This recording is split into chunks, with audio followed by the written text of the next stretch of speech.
ಮಾಡಕ್ ಯೋಗ್ಯತೆ ಇದ್ರೆ ಕಂಟೆಂಟ್ಗಳು ಕೊಡಿ, ಜನಗಳಿಗೆ ನಗಿಸಿ, ಆಯ್ತಾ. ಅಳಿಸೋರು ತುಂಬಾ ಜನ ಇರ್ತಾರೆ, ನಗಿಸೋರು ತುಂಬಾ ಕಮ್ಮಿ.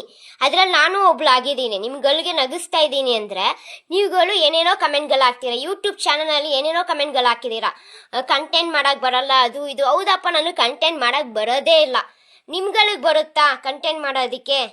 ನಿಮ್ಗಳಿಗೆ ಬರುತ್ತೆ ತಾನೆ, ಮತ್ತೆ ಮಾಡ್ರಪ್ಪ ಕಂಟೆಂಟ್ಗಳು. ಯಾಕೆ ಮಾಡ್ತಾ ಇಲ್ಲ ನೀವು? ಮಾಡ್ಬೇಕು ಕಂಟೆಂಟ್ಗಳು. ನನಗೆ ಮಾಡಕ್ ಬರಲ್ಲ, ಸೊ ಹಂಗಾಗಿ ನಾನು ಹಿಂಗೆ ಕಂಟೆಂಟ್ ಮಾಡೋದು. ನಾನು ಫಾಸ್ಟ್ ಆಗಿ ಎಡಿಟ್ ಮಾಡೋದು.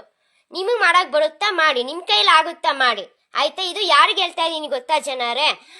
ಯೂಟ್ಯೂಬಲ್ಲಿ ಏನೇನೋ ಅನ್ವಾಂಟೆಡ್ ಕಮೆಂಟ್ಸ್ಗಳು ಹಾಕಿದ್ದಾರೆ, ಅವ್ರಿಗೆ ಹೇಳ್ತಾ ಇದ್ದೀನಿ ಇದು. ಯಾವ ವಿಡಿಯೋಗೆ ಹಾಕಿದ್ದಾರೆ ಅಂದರೆ, ಇದು ಸ್ಕಿನ್ ಕೇರ್ ಮತ್ತು ಏರ್ ಕೇರ್ ಬಗ್ಗೆ ವಿಡಿಯೋ ಮಾಡಿದೆ. ಅಲ್ಲಿ ಬಂದು ಯೂಟ್ಯೂಬಲ್ಲಿ ಅನ್ವಾಂಟೆಡ್ ಕ್ವಶನ್ಗಳು, ಅನ್ವಾಂಟೆಡ್ ಕ್ವಶನ್ ಅನ್ನೋಕ್ಕಿಂತ ಅನ್ವಾಂಟೆಡ್ ಕಮೆಂಟ್ಗಳು ಹಾಕಿದ್ದಾರೆ. ನನಗೆ ಕಂಟೆಂಟ್ ಮಾಡಕ್ ಬರಲ್ಲ, ಅದು ಇದು ಅಂತ. ನಿಮಗೆ ಬರುತ್ತಲ್ವಾ? ಕೇಳ್ರೋ ಇಲ್ಲಿ. ನಿಮಗೆ ಯೋಗ್ಯತೆ ಇದ್ರೆ ನೀವು ಮಾಡಿ, ನಿಮಗೆ ಯೋಗ್ಯತೆ ಇದ್ರೆ ನೀವು ಕಂಟೆಂಟ್ ಮಾಡಿ, ನಿಮಗೆ ಯೋಗ್ಯತೆ ಇದ್ರೆ ನೀವು ಕಂಟೆಂಟ್ ಮಾಡಿ. ನಿಮಗೆ ಯೋಗ್ಯತೆ ಇಲ್ವಾ, ಬರಕ್ ಆಗಲ್ವಾ, ಮಾಡಕ್ ಹೋಗ್ಬೇಡಿ, ಆಯ್ತಾ. ನಾನ್ ನಗಿಸ್ತಾ ಇದ್ದೀನಿ, ನಿಮ್ ಕೈ ತಾಕತ್ತಿದ್ರೆ ನಗಿಸಿ, ಆಯ್ತಾ. ಇದು ಎಲ್ಲರಿಗೂ ಹೇಳ್ತಾ ಇಲ್ಲ. ಯಾರು ಹುಚ್ಚು ಬಂದಂಗ್ ತರ ಕಮೆಂಟ್ ಆಗ್ತಿದ್ರೆ ಅವ್ರಗಳಿಗೆ ಹೇಳ್ತಾ ಇದೀನಿ. ನೀವುಗಳು ನಿಜವಾಗ್ಲೂ ಮಾನಸಿಕವಾಗಿ ತೊಂದ್ರೆನಲ್ಲಿ ಇದ್ದೀರಾ. ನೀವುಗಳೆಲ್ಲ ಮಾನಸಿಕವಾಗಿ ನಿಮ್ಗೇನೋ ತಲೆ ಕೆಟ್ಟಿದೆ ಅಂತ ಅನಿಸ್ತಿದೆ, ಆಯ್ತಾ.